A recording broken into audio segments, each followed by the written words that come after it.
ওম শান্তি। আজ 18 জুন 2025। প্রাতঃমুরলি ওম শান্তি। বাপ দাদা মধুবন। বাপ দাদা বলছেন, মিঠে মিঠে বাচ্চে, এই রুদ্র জ্ঞান যজ্ঞ স্বয়ং রুদ্র ভগবান রচনা করেছেন। এতে তোমরা নিজেদের সব কিছু সাহা করো, কেননা এখন ঘরে ফিরে যেতে হবে। আজকের মুরলির প্রশ্ন, সঙ্গম যুগে কোন ওয়ান্ডারফুল খেলা চলতে থাকে? উত্তর, ভগবানের দ্বারা রচিত এই যজ্ঞেই অসুরেরা বিঘ্ন ঘটায়। সঙ্গম যুগেই এই ওয়ান্ডারফুল খেলা চলতে থাকে। এরকম যজ্ঞ সমগ্র কল্পে পুনরায় আর রচিত হয় না। এটাই হলো স্বরাজ্য প্রাপ্ত করার জন্য রাজস্ব অশ্বমেধ যজ্ঞ। এতেই বিঘ্ন আসে। এখন এই সঙ্গম যুগে পৃথিবীতে কোন যজ্ঞ চলছে আর আমরা কোন যজ্ঞের ব্রাহ্মণ হয়েছি? কোন যজ্ঞ? স্বরাজ্য প্রাপ্ত করার জন্য রাজস্ব অশ্বমেধ যজ্ঞ, যা ভগবান রচনা করেছেন। আর এখানে আমরা ব্রাহ্মণরা এই যজ্ঞকে রক্ষা করছি। ওম শান্তি। তোমরা এখন কোথায় বসে আছো? এটাকে স্কুল অথবা ইউনিভার্সিটিও বলতে পারো। এটা হলো বিশ্ববিদ্যালয়, যার অনেকগুলি ঈশ্বরীয় শাখাও আছে। বাবা এসে সব থেকে বড় ইউনিভার্সিটি খুলেছেন। শাস্ত্রতে রুদ্র জ্ঞান যজ্ঞের নাম লেখা আছে। এই সময় বাচ্চারা, তোমরা জানো যে শিব বাবা এই পাঠশালা অথবা ইউনিভার্সিটি খুলেছেন। উচ্চ থেকেও উচ্চ বাবা এখন পড়াচ্ছেন। স্বয়ং ভগবান, যিনি পরম স্থানে থাকেন, পরম ধামে থাকেন, সর্বোচ্চ স্থানে থাকেন, তিনি এসেছেন। তিনি এসে এই যজ্ঞ রচনা করেছেন, ঈশ্বরীয় বিশ্ববিদ্যালয় স্থাপন করেছেন। তিনি এখন আমাদেরকে পড়াচ্ছেন। এটা তো বাচ্চাদের বুদ্ধিতে স্মরণ রাখতে হবে যে ভগবান আমাদেরকে পড়াচ্ছেন। তার এই যজ্ঞ রচিত হয়েছে। এই যজ্ঞের নামও বিশ্ববিখ্যাত, বিশ্বখ্যাত। রাজস্ব অশ্বমেধ রুদ্র জ্ঞান যজ্ঞ।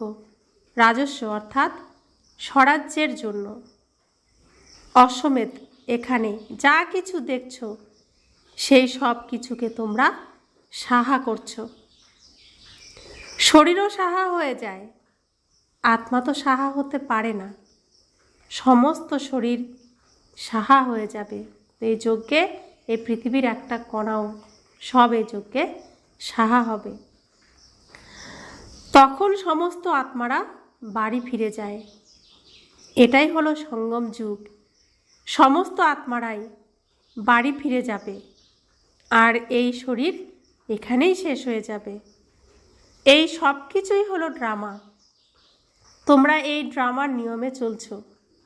বাবা বলছেন যে আমি রাজস্ব যজ্ঞ রচনা করেছি।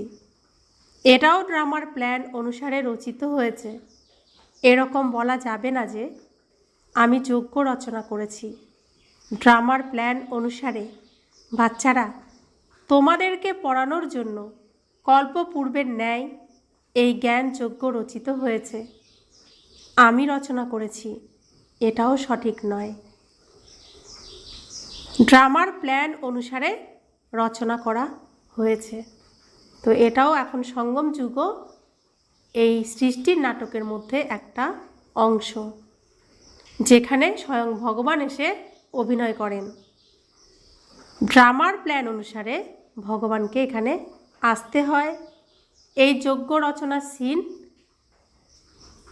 যে যজ্ঞ ভগবান রচনা করবেন, এই সিনটিই হলো এই নাটকের একটি অংশ, যেখানে ভগবান এই যজ্ঞ রচনা করবেন। এটাই সিন। তো ড্রামার প্ল্যান অনুসারে তিনি করেন। তো ভগবান নিজে রচনা করেছেন এটাও সঠিক নয়। এই নাটকের মধ্যে এই সিন ছিল, তাই তিনি রচনা করেছেন, অর্থাৎ এই অভিনয়টা ভগবানকেই করতে হচ্ছে। কল্পে কল্পেই রচনা করা হয়। এই ড্রামা হলো পূর্ব নির্দিষ্ট, কল্পে কল্পে বাবা বলছেন। আর যদা যদা হি ধর্মস্য, তো এই শ্লোকের মধ্যে বলা হচ্ছে যুগে যুগে, অর্থাৎ কলিযুগের শেষ আর সত্যযুগের শুরু, ঠিক এর সঙ্গম সময়, মিলন সময়ে ভগবান আসেন। আর বাবা বলছেন এক কল্প শেষ, আরেক কল্পে শুরু হবে, ঠিক এই মিলন সময়ে তিনি আসেন। এই ড্রামা হলো পূর্ব নির্দিষ্ট। তো এই সিনেমাটা রেকর্ডিং করাই রয়েছে, এটা এই পৃথিবীর এই রঙ্গমঞ্চে একবার শুরু হবে শেষ হবে, আবার শুরু হবে শেষ হবে, এটা আবর্তিত হতেই থাকবে। ড্রামার প্ল্যান অনুসারে একবারের জন্যই এই যজ্ঞ রচনা করা হয়। এটা কোনো নতুন কথা নয়। এখন বুদ্ধিতে ধারণ হয়ে গেছে যে বরাবর 5000 বছর পূর্বেও সত্যযুগ ছিল। এখন পুনরায় সেই চক্রের পুনরাবৃত্তি হচ্ছে, পুনরায় নতুন দুনিয়া স্থাপন হচ্ছে। তোমরা নতুন দুনিয়াতে স্বরাজ্য প্রাপ্ত করার জন্য এখন পড়াশোনা করছো। পবিত্র অবশ্যই হতে হবে। পবিত্র সেই হতে পারবে যে ড্রামার প্ল্যান অনুসারে পূর্বকল্পেও পবিত্র হয়েছিল। তারা এখনই তৈরি হবে। সাক্ষী হয়ে ড্রামাকে দেখতে হবে, আবার পুনরায় পুরুষার্থও করতে হবে। বাচ্চারা, সবাইকে এই জ্ঞান মার্গের কথাও তোমাদের বলতে হবে। মুখ্য কথাই হলো পবিত্রতার। বাবাকে ডেকেইছিলে এই কারণে যে বাবা এসো, পবিত্র বানিয়ে আমাদেরকে এই ছিছি নোংরা দুনিয়া থেকে নিয়ে চলো। তো আমরা ডেকেছি তো বাবাকে যে হে প্রভু, হে ভগবান এসো। তা আমরা ডাকছি বাবা এসো, পবিত্র বানিয়ে আমাদেরকে এই ছিছি নোংরা দুনিয়া থেকে নিয়ে চলো। এখন বাবা এসেছেন ঘরে ফিরিয়ে নিয়ে যাওয়ার জন্য। তিনি এসেছেনই আমাদেরকে ঘরে নিয়ে যাওয়ার জন্য। বাচ্চাদেরকে তো অনেক সুন্দর সুন্দর জ্ঞানের পয়েন্ট দেওয়া হয়। মুখ্য কথা পুনরায় বাবা বলছেন যে মন মনা ভব, পবিত্র হওয়ার জন্য বাবাকে স্মরণ করতে থাকো, এটা ভুলে যেও না। যত স্মরণে থাকবে ততই তোমাদের লাভ হবে। তোমাদের দৈনন্দিন চার্টও রাখতে হবে, না হলে তোমরা অন্তিম সময়ে ফেল করে যাবে। বাচ্চারা এখন বুঝে গেছে যে আমরাই শতপ্রধান ছিলাম নম্বর ক্রমে। পুরুষার্থ অনুসারে যে আত্মা শ্রেষ্ঠ হয় তাকে অনেক পুরুষার্থও করতে হয়, স্মরণের যাত্রায় থাকতে হয়। এটা তো বুঝে গেছো যে আর খুব অল্প সময় অবশিষ্ট আছে, পুনরায় সুখের দিন আসবে। বরাবর আমাদের অসীম সুখের দিন আসবে। বাবা একবারের জন্যই এই কল্পের সঙ্গম যুগে আসেন, এই দুঃখধামকে সমাপ্ত করে নিজের সুখধামে নিয়ে যাওয়ার জন্য। তো আমরা এখন অনুভব তো করছি যে সুখের দিন আসবে। আমরা ছিলাম কত দুঃখের মধ্যে, বাবা সঙ্গম যুগে নিয়ে এসেছেন, তো সেই দুঃখ থেকে আমরা মুক্ত হয়েছি, অনেক সুখ পেয়েছি। তো অনুভব করছি যে সুখের দিন অবশ্যই আসবে। আর বাবা একবারের জন্যই আসেন এই কল্পের সঙ্গম যুগে, এই দুঃখ ধামকে সমাপ্ত করে নিজে সুখধামে নিয়ে যাওয়ার জন্য। বাচ্চারা, তোমরা জানো যে এখন আমরা ঈশ্বরীয় পরিবারের মধ্যে আছি, তারপর আমরা দৈবী পরিবারে যাব। এখন আমরা আছি ঈশ্বরীয় পরিবার, অর্থাৎ বাবার ঘরে, ভগবানের ঘরে। তারপর আমরা যাব দৈবী পরিবারে। স্বয়ং ভগবান, যিনি সকলের পিতা, তিনি পৃথিবীতে এসে শরীর ধার নেন আর পরিত্যক্ত জায়গাকে তিনি নিজের ঘর বানানোর জন্য নেন। তো সেই ঘরে তিনি থাকেন এবং সেখান থেকে সারা পৃথিবীতে তার এই যজ্ঞ পরিচালনা করছেন। আমরা এখন সেই ভগবান, সেই পিতার ঘরে এসেছি, ঈশ্বরীয় ঘরে, ঈশ্বরীয় পরিবারে এসেছি। তারপরে আমরা যাব দৈবী পরিবারে। তো আমরা যেহেতু কেউ দৈবী আচরণ জানি না, কেউ দেবী দেবতা নই, দেবী দেবতার আচরণ কেমন হবে এই অভিনয় আমাদের করতে হবে। সব ভুলে যাওয়ার কারণে বাবা এসেছেন, ট্রেনিং সেন্টার খুলেছেন, সেখানে আমরা ট্রেনিং করি, প্রশিক্ষণ নিচ্ছি, রিহার্সাল করছি দৈবী পরিবারে যাওয়ার উপযুক্ত হওয়ার জন্য। এই সময়েরই গায়ন আছে যে এই সঙ্গমই হলো পুরুষোত্তম শ্রেষ্ঠ হওয়ার যুগ। তো এই সঙ্গম যুগেই ভগবান আসেন, আর আমরা শ্রেষ্ঠ পুরুষ শ্রীকৃষ্ণ তার সমান হওয়ার জন্য এখানে প্রশিক্ষণ নিচ্ছি। স্বয়ং শ্রীকৃষ্ণ নিজেই, যিনি তার সমস্ত গুণ হারিয়ে সাধারণ হয়ে গেছিলেন, ভগবান সেই সাধারণ, তার শ্রেষ্ঠ বাচ্চাকে, যার সাধারণ রূপ, তাকে খুঁজে প্রথমে তাকে প্রশিক্ষণ করান, তার দ্বারা আমাদেরকেও প্রশিক্ষণ করাচ্ছেন। তো প্রথমে শ্রীকৃষ্ণ নিজের স্মৃতি ফিরে পেয়েছেন, যাকে ভগবান নাম দিয়েছেন ব্রহ্মা। সেই তনে এসে তিনি তাকেই প্রশিক্ষণ করিয়েছেন প্রথমে, তিনি তার স্মৃতি ফিরে পেয়েছেন, এখন আমাদেরও স্মৃতি ফেরাচ্ছেন। তো তার দ্বারা ভগবান আমাদেরকে পড়াচ্ছেন।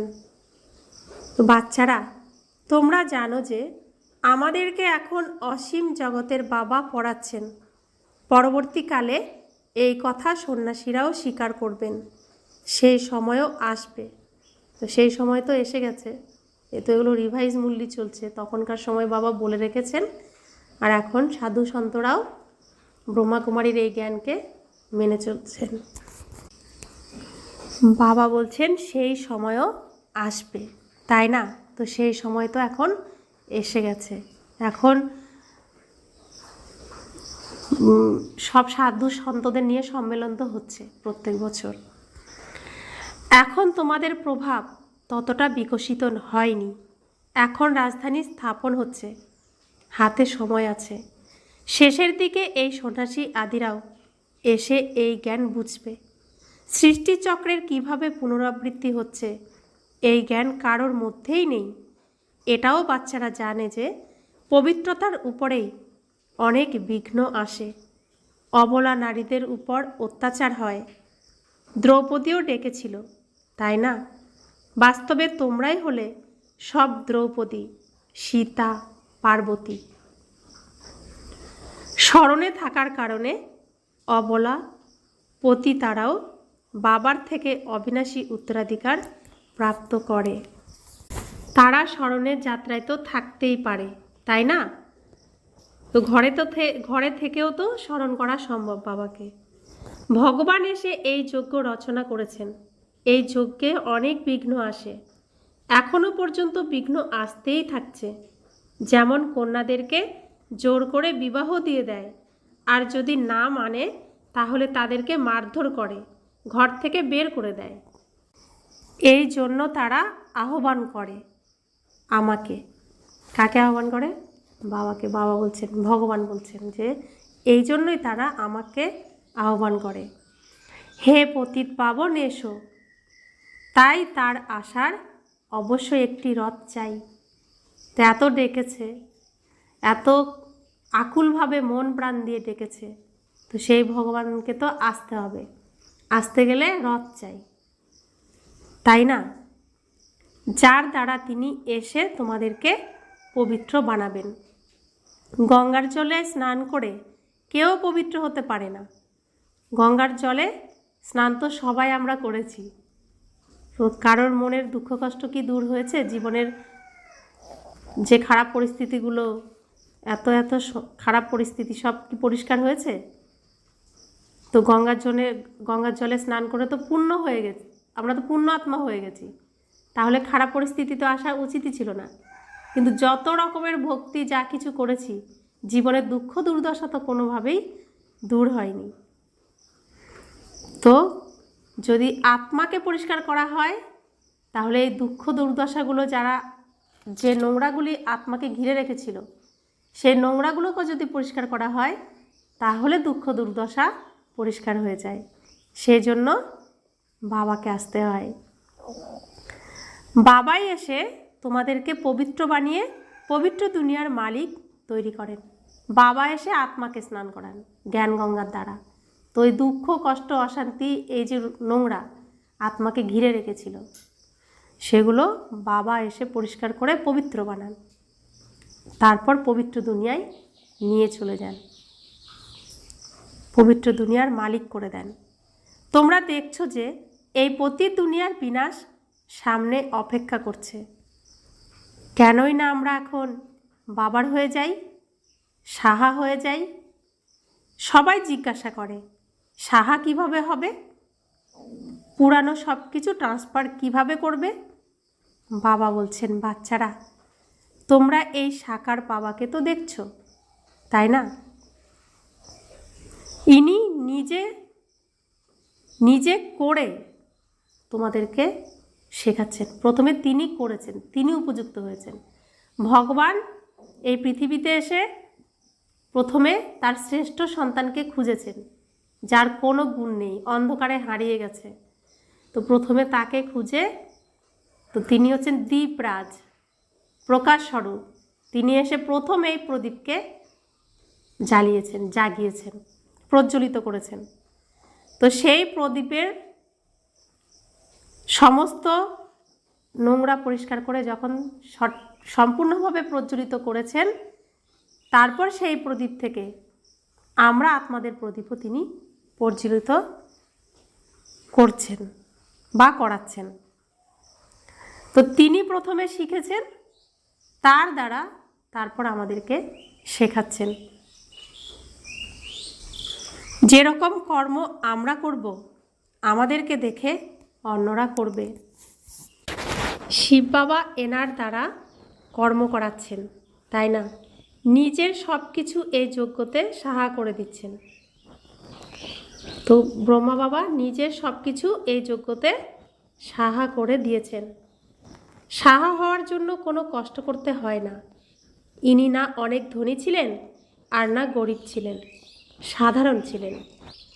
যজ্ঞ রচনা করা হলে যজ্ঞের সেবাধারীদের জন্য খাদ্য পানীয় ইত্যাদি সমস্ত সামগ্রীও চাই, তাই না? এটা হলো ঈশ্বরীয় যজ্ঞ।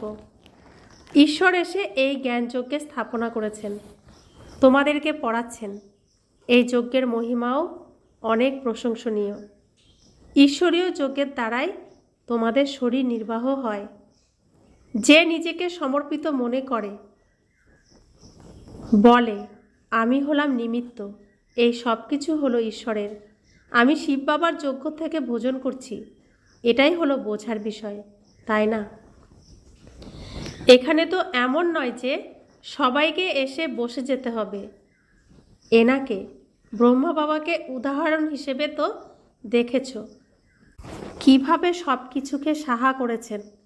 বাবা বলছেন যে যেরকম কর্ম এখানে ইনি ব্রহ্মা বাবা করেন, এনাকে দেখে অন্যরাও এসেছে, অনেকেই সাহা হয়েছে। যে সাহা হয়েছে তারা নিজেদের অবিনাশী উত্তরাধিকার প্রাপ্ত করেছে। বুদ্ধির দ্বারাও বোঝা যায় যে আত্মা তো চলে যাবে, বাকি এই শরীর আদি সব কিছুই এখানেই বিনাশ হয়ে যাবে। এটা হলো অসীম জগতের যজ্ঞ, এখানে সবাই সাহা হবে। বাচ্চারা, তোমাদেরকেই বোঝানো হয় যে কিভাবে বুদ্ধির দ্বারা সাহা হয়ে মোহমুক্ত হতে হয়। তো বাচ্চাদেরকেই বাবা বোঝাচ্ছেন, যারা সঙ্গমযুগী হয়েছেন তাদেরকেই বোঝাচ্ছেন, যারা কলিযুগী তাদেরকে বাবা বোঝাচ্ছেন না। বাবা বলছেন বাচ্চারা তোমাদেরকেই বোঝানো হয় যে কিভাবে বুদ্ধির দ্বারা সাহা হয়ে যেতে হয়, মোহমুক্ত হয়ে যেতে হয়। এটাও জানে যে এইসব সামগ্রী জ্বলে পুড়ে ছাই হয়ে যাবে। কত বড় এই যজ্ঞ! সেখানে সত্যযুগে তো আর কোনো যজ্ঞ রচনা করা হবে না, না কোনো উপদ্রব হবে। এসব এখানকার যে ভক্তিমার্গের অনেক যজ্ঞ হয় সেই সব শেষ হয়ে যাবে, অর্থাৎ ভক্তি শেষ হয়ে যাবে তবেই তো জ্ঞান, রাত শেষ হয়ে যাবে তবেই তো দিন আসবে। জ্ঞানের সাগর হলেন এক ভগবান, তিনিই হলেন মনুষ্য সৃষ্টির বীজ রূপ, সত্য এবং চৈতন্য স্বরূপ। শরীর তো হলো জড় পদার্থ, আত্মাই হলো চৈতন্য। তো শরীর জড়, মেটেরিয়াল, জড় পদার্থ, আত্মা চৈতন্য ড্রাইভার। শরীর হলো গাড়ির মতো জড় পদার্থ, আত্মা চৈতন্য ড্রাইভার। তিনি হলেন জ্ঞানের সাগর। বাচ্চারা, তোমাদেরকে এখন জ্ঞানের সাগর বসে পড়াচ্ছেন। তারা কেবল গান করতে থাকে আর তোমাদেরকে বাবা সমস্ত জ্ঞান শোনাচ্ছেন। জ্ঞান তো বেশি কিছু নয়, বিশ্বের এই চক্রের কিভাবে পুনরাবৃত্তি হয় এটাই কেবল বোঝাতে হবে। তো তারা কেবল গান করতে থাকে। কারা? ভক্তরা গুণগান করতে থাকে, গুণের গান করতে থাকে। আর বাবা আমাদেরকে জ্ঞান বোঝাচ্ছেন, জ্ঞান শোনাচ্ছেন।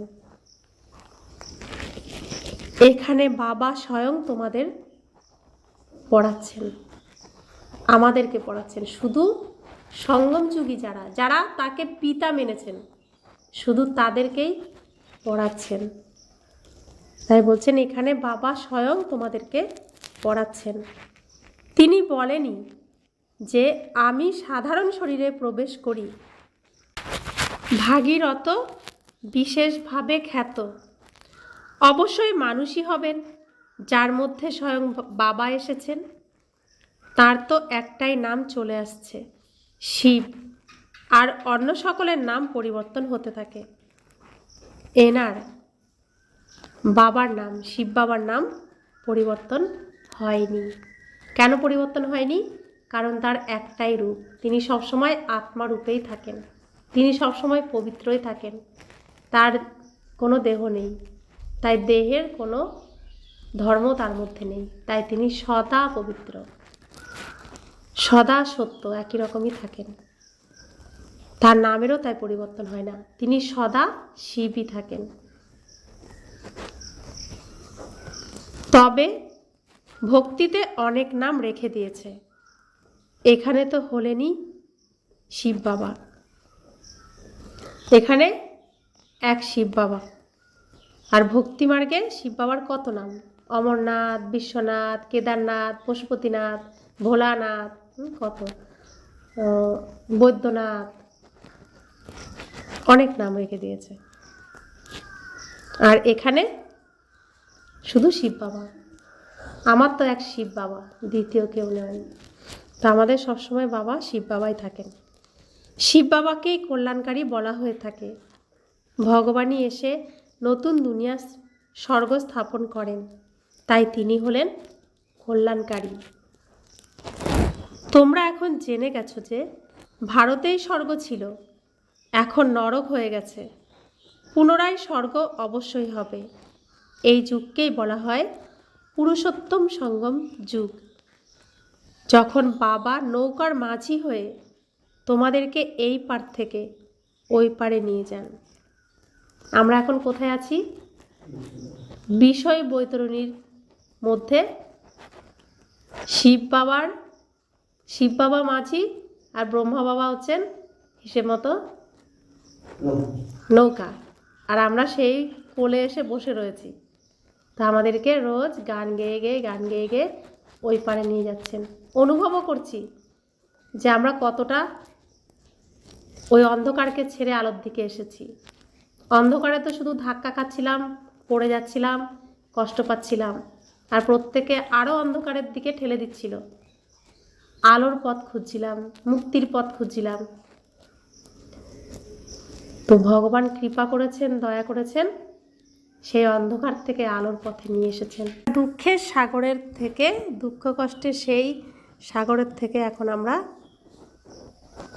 অনেক দূর সুখের সাগরের দিকে এগিয়ে এসেছি। তো বাবা বলছেন এই যে এই সময় ভগবান এসেছেন আর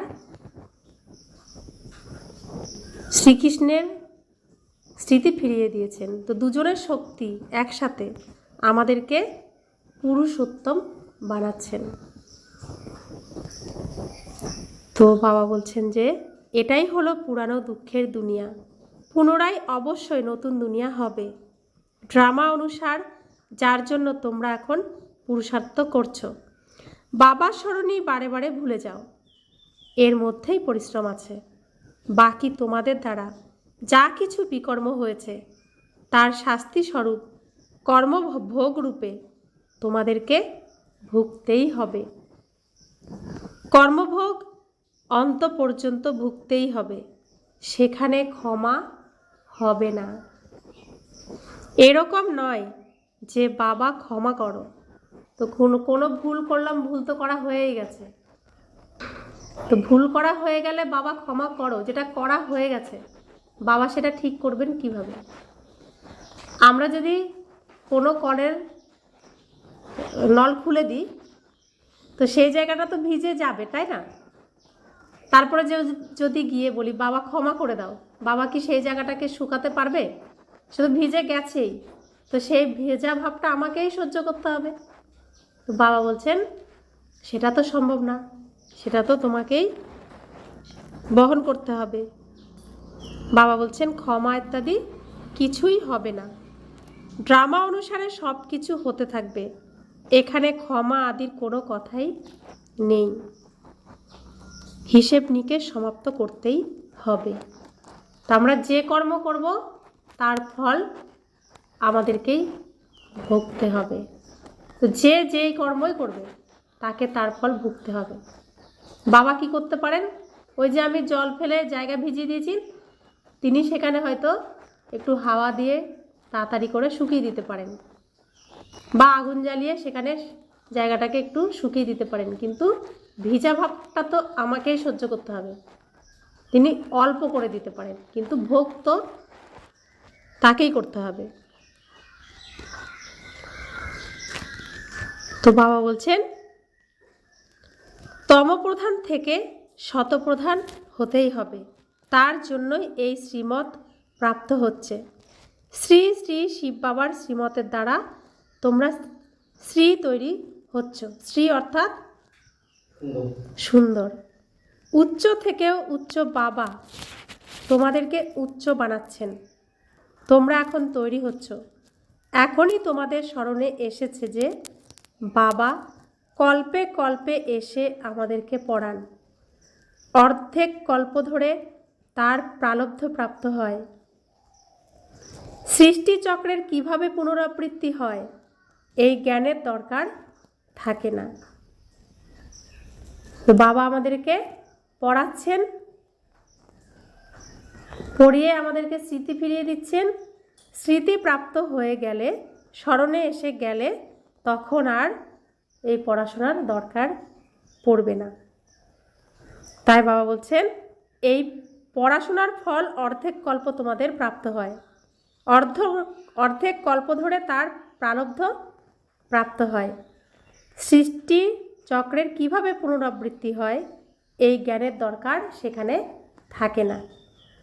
কল্পে কল্পে একবারের জন্য এসে বাবা বলে দেন যে এই সৃষ্টি চক্রের কিভাবে পুনরাবৃত্তি হয়। তিনি একবারই বলে দেন। কখন বলে দেন? যখন আমরা ভুলে যাই, আবার আমাদেরকে সেই সিনে অভিনয় করতে হবে, তো অভিনয়ের আচরণ আমরা ভুলে যাই, তখন এসে তিনি আমাদেরকে বলে দেন তোমাদের কাজই হলো পড়া আর কি পবিত্র হওয়া। স্মরণের যাত্রায় থাকতে হবে। বাবার হয়ে আর পবিত্র যদি না হও তবে 100 গুণ শাস্তি ভোগ করতে হবে, নামই বদনাম হয়ে যাবে। বলাই হয় যে সদ্গুরুর নিন্দক কোনো পদ প্রাপ্ত করতে পারবে না। সাধারণ মানুষেরা এটা জানেই না যে ইনি কে। সাধারণ মানুষেরা এটা জানেই না যে ইনি কে। সত্য বাবাই হলেন সৎ গুরু, সৎ শিক্ষক, তাই না? তিনি সত্য পিতা, সত্য শিক্ষক, সত্য গুরু। তিনি তোমাদেরকে এখন পড়াচ্ছেন, তিনি আবার তোমাদের সদ্গুরু। তো তিনি পিতা হয়ে পালনা দিচ্ছেন, শিক্ষক হয়ে পড়াচ্ছেন, তিনি আবার সদ্গুরু হয়ে সত্যের রাস্তা দেখাচ্ছেন। যেরকম বাবা হলেন জ্ঞানের সাগর, তোমরাও জ্ঞানের সাগর হলে, তাই না? এখন বাবার মধ্যে যে জ্ঞান আছে আমাদের মধ্যেও সেই জ্ঞান। তো বাবা বলছেন সাগরের সন্তান তোমরা, সাগর, আমি জ্ঞানের সাগর, তো তোমরাও জ্ঞানের সাগর, তাই না? বাবা তো তোমাদেরকে সমস্ত জ্ঞান দিয়ে দিয়েছেন। যে আত্মা কল্পপূর্বে যতটা জ্ঞান ধারণ করেছিল ততটাই ধারণ করবে। পুরুষার্থ করতে হবে, কর্ম ছাড়া কেউ থাকতে পারবে না। অনেকেই হঠযোগ আদি করতে থাকে, সেসবও হলো কর্ম, তাই না? তো আত্মা চৈতন্য, চৈতন্য আত্মা পরমধাম বসে থেকে কি করবে?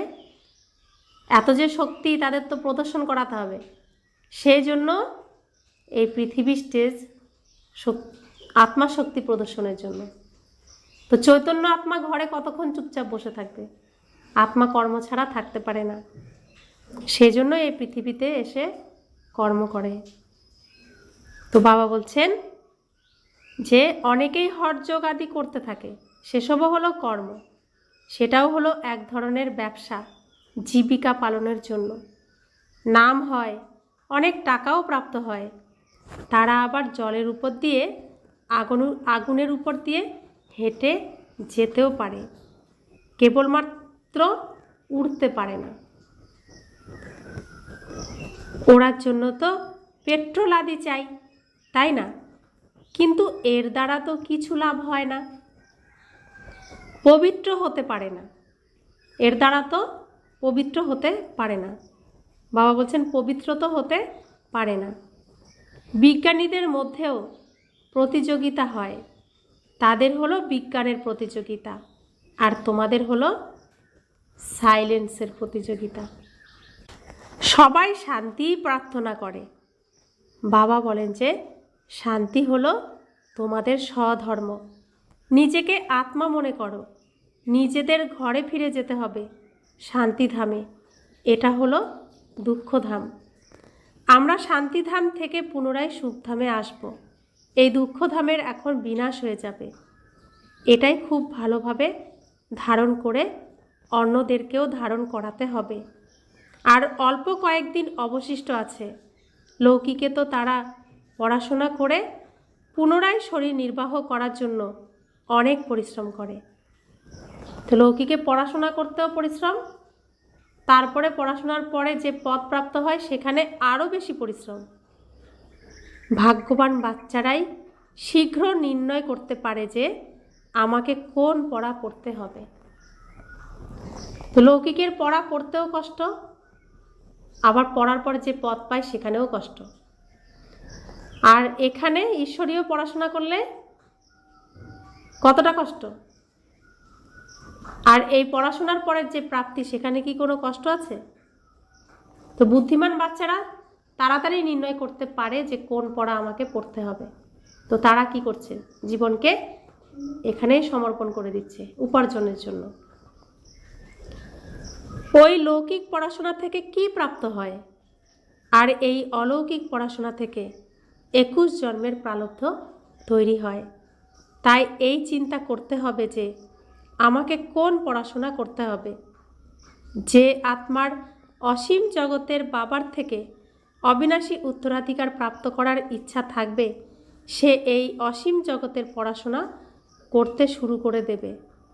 কিন্তু ড্রামার প্ল্যান অনুসারে কারো ভাগ্যতে না থাকলে তো সে ওই লৌকিক দুনিয়ার পড়াশোনাতেই আটকে থাকবে। এখানকার এই পড়া তো পড়বেই না, বলে যে সময় পাই না।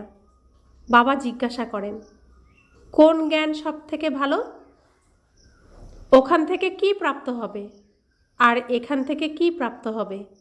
তারা বলে যে বাবা, লৌকিক পড়াশোনা করে বিশেষ কিছু প্রাপ্ত হয় না, অল্প একটু পরে টাকা উপার্জন করব।